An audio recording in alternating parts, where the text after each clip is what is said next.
mí, Jesús, Él vio mi condición. En mi alma Él derramó su luz, su amor me dio el perdón. Fue en la cruz, do primero vi una luz, y las manchas de mi alma yo lavé.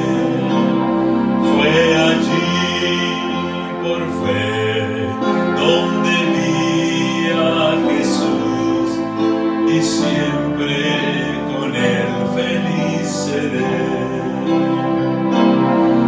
Fue allí por fe donde vi a Jesús, y siempre con Él feliz seré.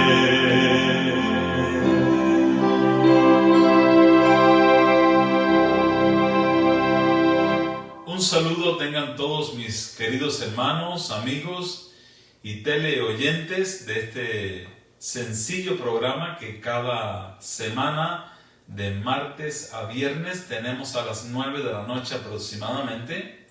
Si en algún momento no me ven por aquí en uno de esos días es porque he estado haciendo alguna labor ministerial, alguna visita importante y he tenido que escoger entre un lugar y el otro.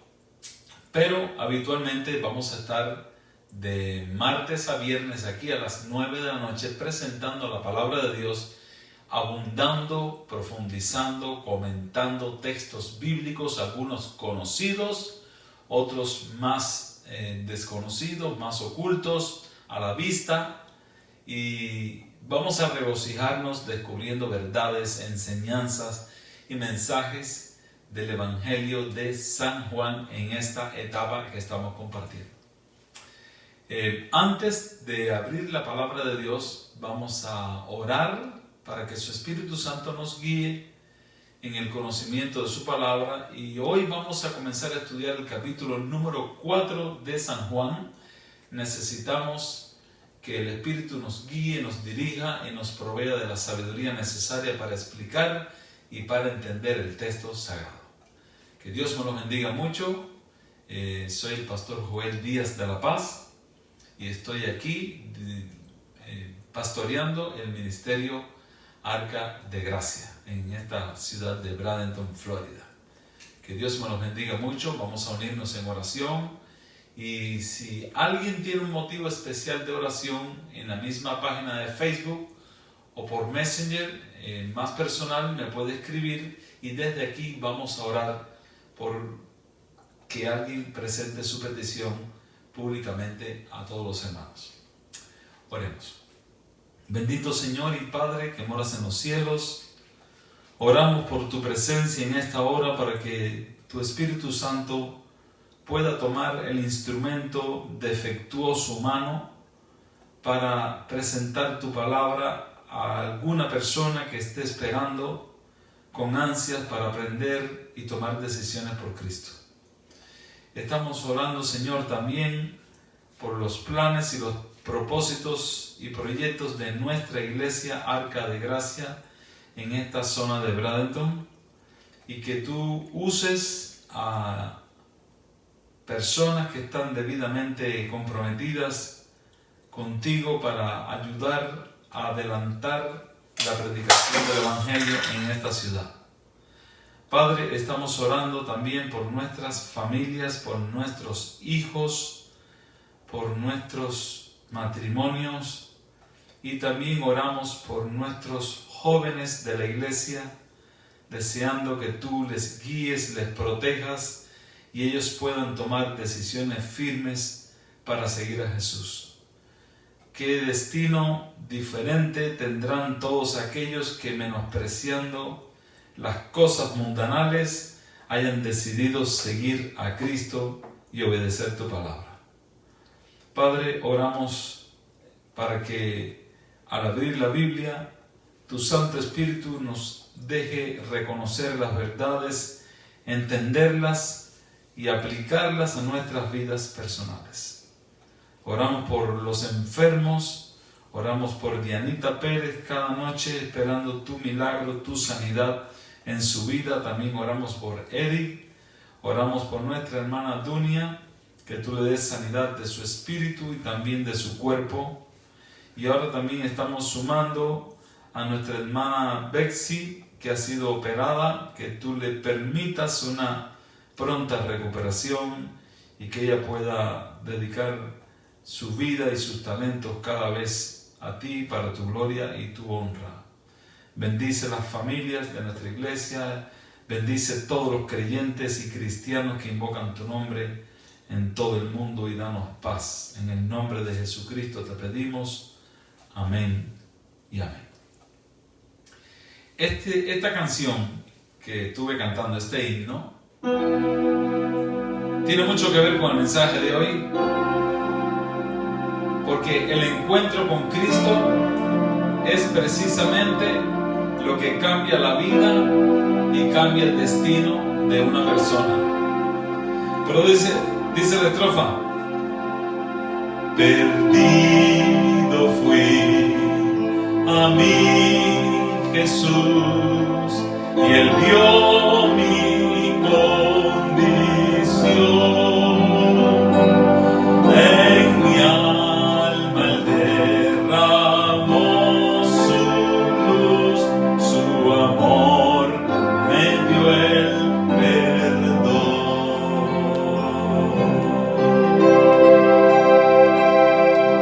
Hay dos palabras claves en este himno. Me gusta mucho esa última frase que dice: su amor me dio el perdón. He estado conversando y ministrando a un matrimonio recientemente que en el caso de ella le es muy difícil perdonarlo, porque ella recarga todas las culpas, todas las responsabilidades del deterioro de esta pareja al esposo. Y quiero decirle a aquellas personas que pudieran experimentar esta misma situación, que casi siempre los problemas y las diferencias y las rupturas matrimoniales tienen una responsabilidad de 50-50, mitad y mitad repartida en los dos. Ahora bien, ¿qué es lo que permite que una pareja sigan viviendo juntos a pesar de lo que haya pasado? Es el amor que uno de los dos o los dos sienten, y este amor produce perdón. No es posible ofrecerle el perdón a una pareja, a un cónyuge o a algún semejante si no tenemos amor por esa persona. El amor es el que produce el perdón. Tanto amó Dios al mundo que ofreció a su Hijo unigénito para que todo aquel que en Él cree no se pierda, mas tenga vida eterna. Aquí vemos nuevamente la ecuación de amor produce perdón. ¿Quién es la persona que no puede perdonar? La persona que no ama. El que no ama no puede perdonar. Necesita la venganza, necesita el desquite, y esa persona está enferma de todo el odio, de toda la inconformidad y de todas las cosas que ustedes saben. Ahora, ¿por qué Cristo se acerca a las personas pecadoras, defectuosas, ignorantes y todo lo demás que usted quiera pensar? Porque Cristo ama al pecador, aborrece el pecado, pero ama al pecador. Esto es una ecuación también fácil de describir, fácil de ver en aquellos padres que somos conscientes de los defectos de nuestros hijos, de las caídas, de los fracasos, de los errores que ellos cometen, y los seguimos amando, porque amamos a la persona aunque nos disgusta y nos entristece las cosas que ellos hacen como hijos nuestros. No esperamos que hagan esas cosas, pero ellos las hacen. Eso no quiere decir que los dejemos de amar, pero sí debemos levantar nuestra voz y amonestarlos y enseñarlos, porque si no los amonestamos, Dios nos va a pedir cuentas de que vimos el hecho y no lo combatimos. Ahora, quiero volver al punto de Cristo. Cristo ama tanto al pecador que le ofrece perdón. Aquí tenemos un relato extraordinario. Vamos a ver hasta dónde podemos avanzar en la noche de hoy. Y vamos a buscar el Evangelio según San Juan, capítulo 4, versículo 1.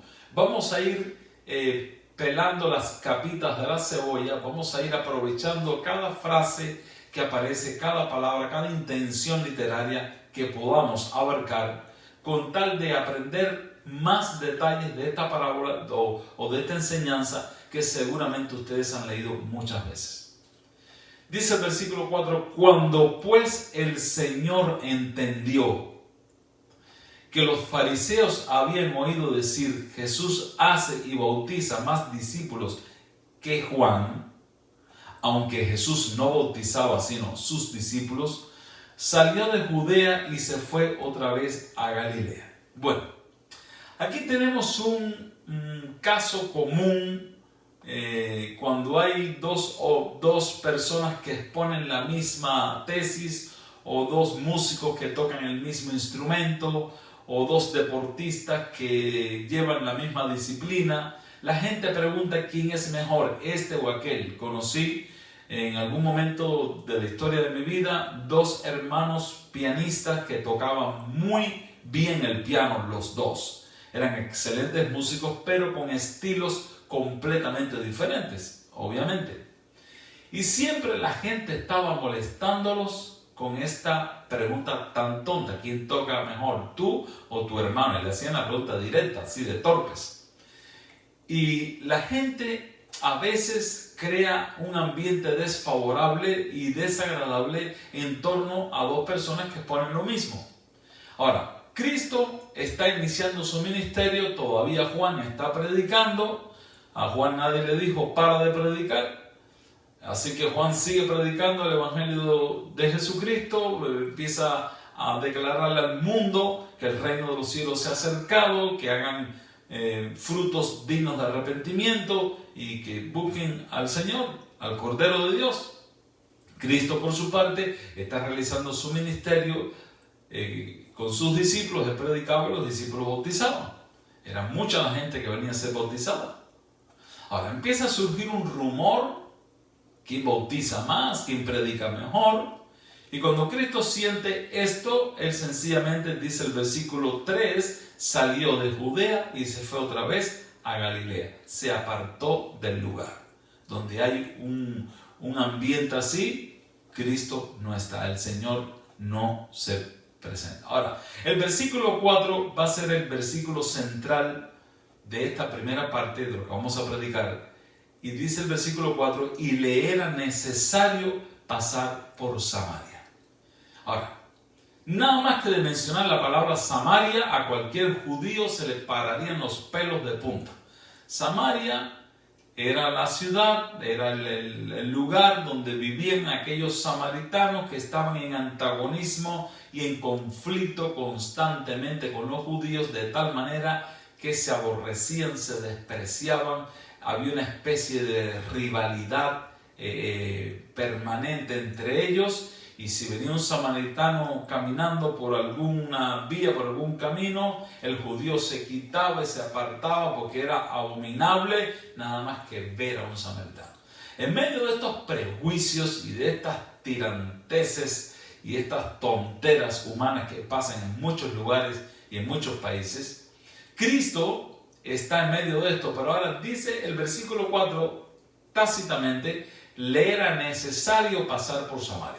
Señor Jesús, tú eres judío, tú eres el Salvador del mundo, estás predicando un evangelio de paz, quieres que los judíos te sigan, escuchen la palabra de Dios. ¿Cómo te vas a meter en Samaria? Pero dice el texto: le era necesario pasar por Samaria.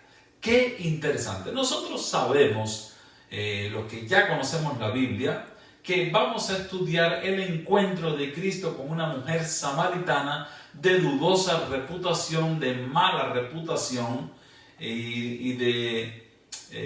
era la comidilla de aquella ciudad de Sicar donde ella vivía. Y cómo es que Cristo le es necesario pasar por Samaria para encontrarse con una mujer de dudosa reputación. Ahora, aquí extraemos una lección. Qué importante somos para Dios en nuestra vida individual, en nuestro pequeño mundo, en nuestra pequeña cápsula, en nuestro pequeño espacio. Tan insignificante pudiéramos ser para otras personas, tan poco importantes porque no tuvimos un buen nivel de escolaridad o no alcanzamos un título técnico o profesional. Somos personas que ha transcurrido nuestra vida aparentemente sin ningún atractivo personal o social. Puedo parecer una persona insignificante, sin embargo, Dios está poderosamente interesado en cada individuo, en cada persona, en cada niño, en cada mujer, en cada hombre, en cada persona que existe sobre la tierra. Él, como Dios, tiene la capacidad de leer nuestros pensamientos, puede no solamente ver nuestras acciones más secretas, también puede leer nuestros pensamientos, sabe que somos polvo, sabe que pocos y malos son nuestros días, sabe que vamos a durar muy poquito tiempo. Él vive en la eternidad, Él ha vivido siempre, siempre existió, siempre existirá, no hay comienzo, no hay final para Dios. Él se compadece de nosotros, nos ama y ha hecho todo lo posible para que volvamos a vernos las caras siendo glorificados y vivamos eternamente con Jesús. Qué importante es un solo individuo para Dios. Basta que en el corazón de esta persona haya un mínimo de interés por conocer de Cristo, conocer de Dios, conocer de la salvación, para que Dios se vuelque en atenciones prioritarias para esa persona. Sea quien sea, Dios le ama. Seas quien seas, Dios te ama mucho y eres muy importante para Dios. Ahora bien, dice el versículo 4 que le era necesario pasar por Samaria. O sea, Cristo se desvía de las ciudades judías y comienza a avanzar decenas de kilómetros hacia Sicar. Le era necesario pasar por Samaria. Vamos a ir al versículo 5 para entrar en la escena principal de la historia.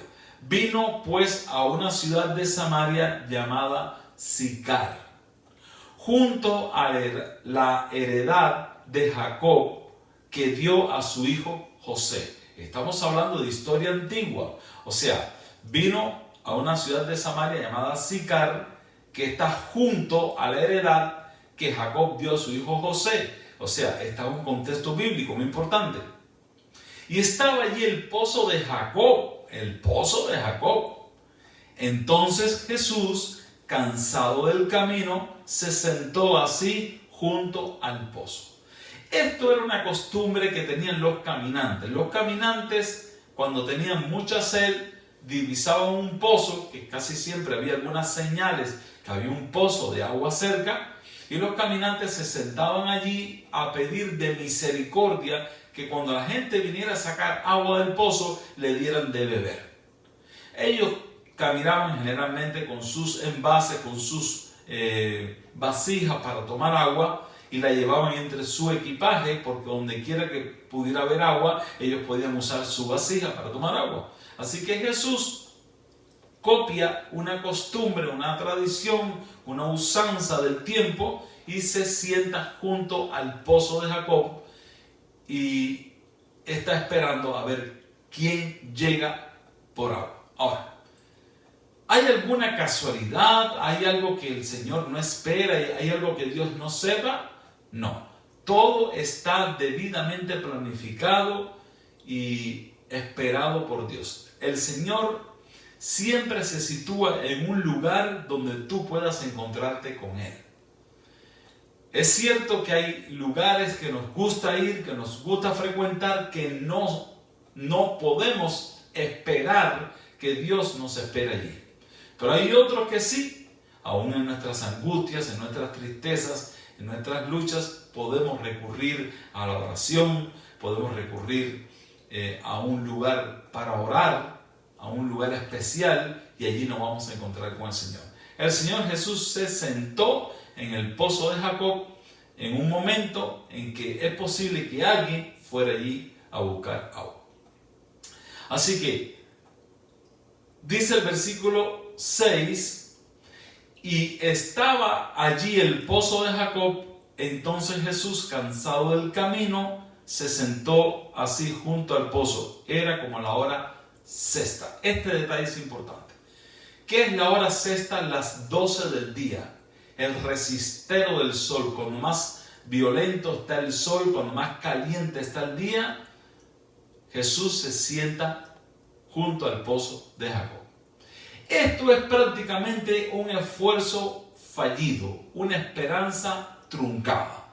Porque a las 12 del día a nadie se le ocurre ir a buscar agua al pozo. La costumbre de ir al pozo es en la mañana temprano, que van los trabajadores a sacar agua del pozo para darle de beber a sus ganados antes de llevarlo a pacer.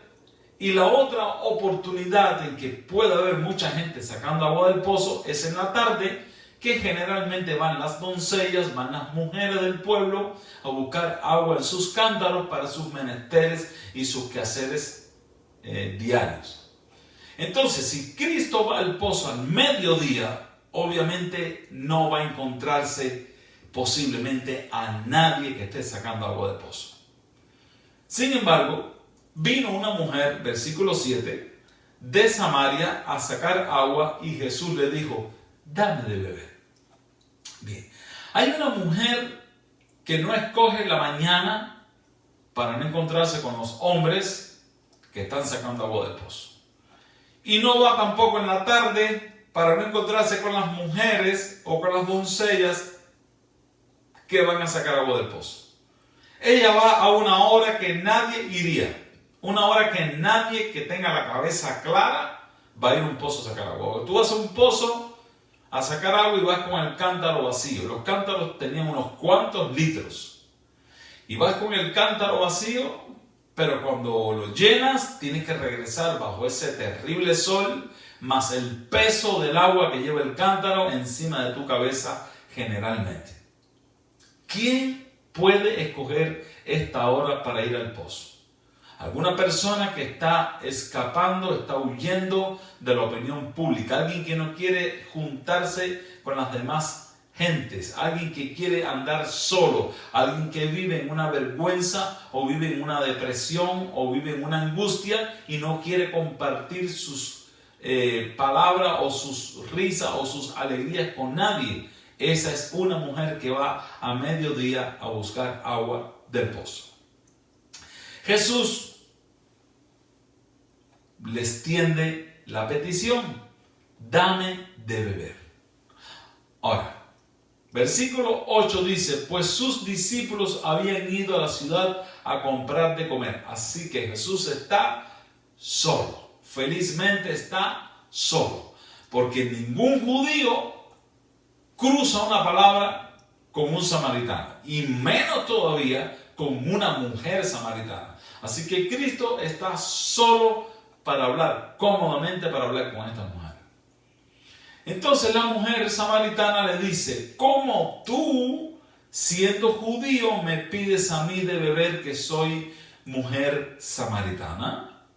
Porque judíos y samaritanos no se tratan entre sí. O sea, ella se encuentra con Cristo y le pregunta: no puedo entender cómo tú te diriges a mí, cómo tú me diriges la palabra, y le recuerda la antigua regla de separación. Le dice: porque los judíos y los samaritanos no se tratan entre sí. O sea, tenemos que seguir el postulado de nuestros ancestros, tenemos que mantener el odio, mantener la separación, mantener estas marcas, estos muros. Te estoy recordando que los judíos y los samaritanos no se tratan entre sí. Hermano, usted sabe cuántas personas, siendo creyentes, siendo cristianos, que salen al mundo cada día, entran a los trabajos, entran a las compañías, van a las oficinas, van a los lugares, y estos mismos cristianos, estos mismos creyentes, manifiestan su desgano, su desprecio, su falta de amor por mujeres que visiblemente pudieran estar en la prostitución o estar en las drogas, o quizá hombres o jóvenes que visiblemente tienen una desviación de su personalidad, son homosexuales o tienen una mala apariencia física. ¿Cuántos creyentes, mirando a las personas que sufren,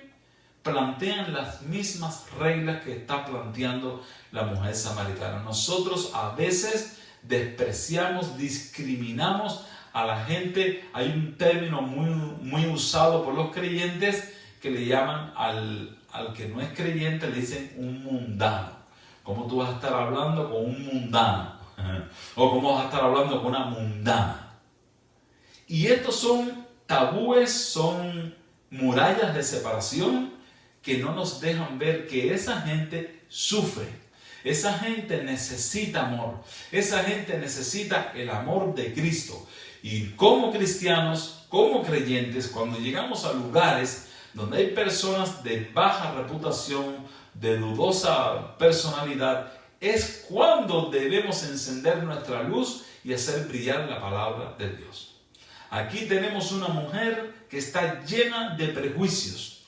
Sin embargo, lleva un dolor en su corazón, lleva una angustia en su corazón, pero cuando abre la boca, lo que le sale es un prejuicio, es una regla de tinieblas y de separación que se viene practicando por generaciones.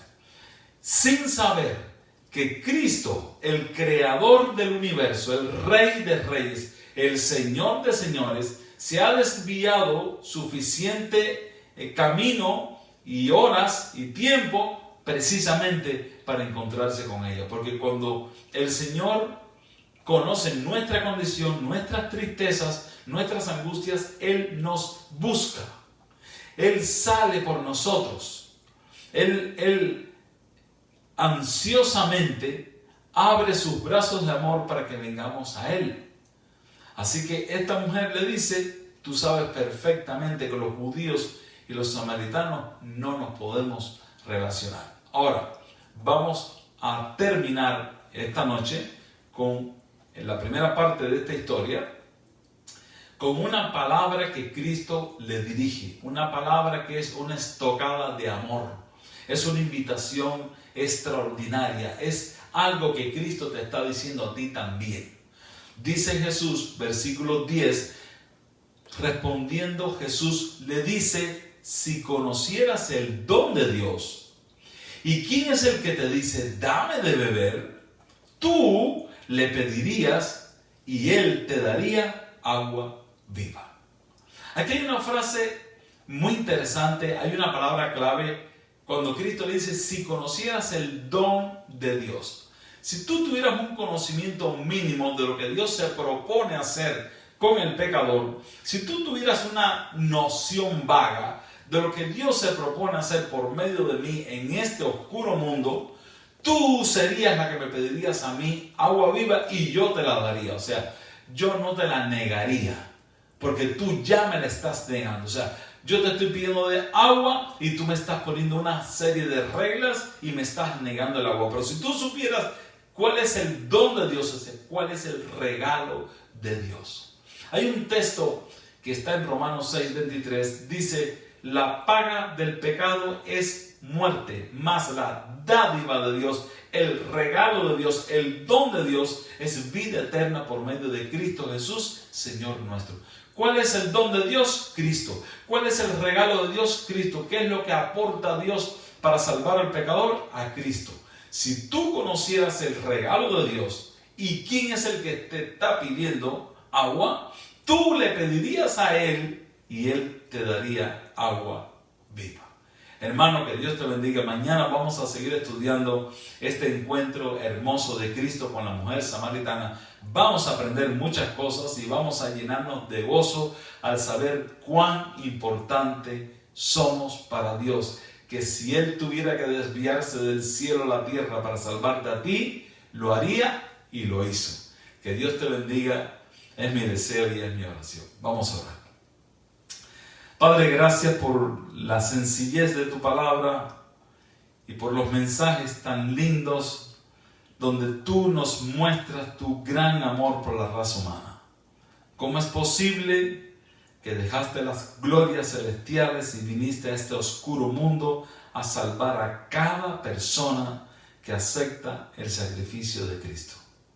Oramos, Señor, para que tu Espíritu Santo nos embargue y nos llene el gozo de saber lo importante que somos para Dios. Danos tu paz, danos tu bendición para esta noche. Y que tengamos mañana nuevos bríos, nuevas fuerzas para vivir en armonía con tu palabra, para hacer nuestros trabajos y preservar nuestras vidas del mal y seguir las pisadas de Jesucristo. Oramos en el nombre de Jesucristo. Amén y amén.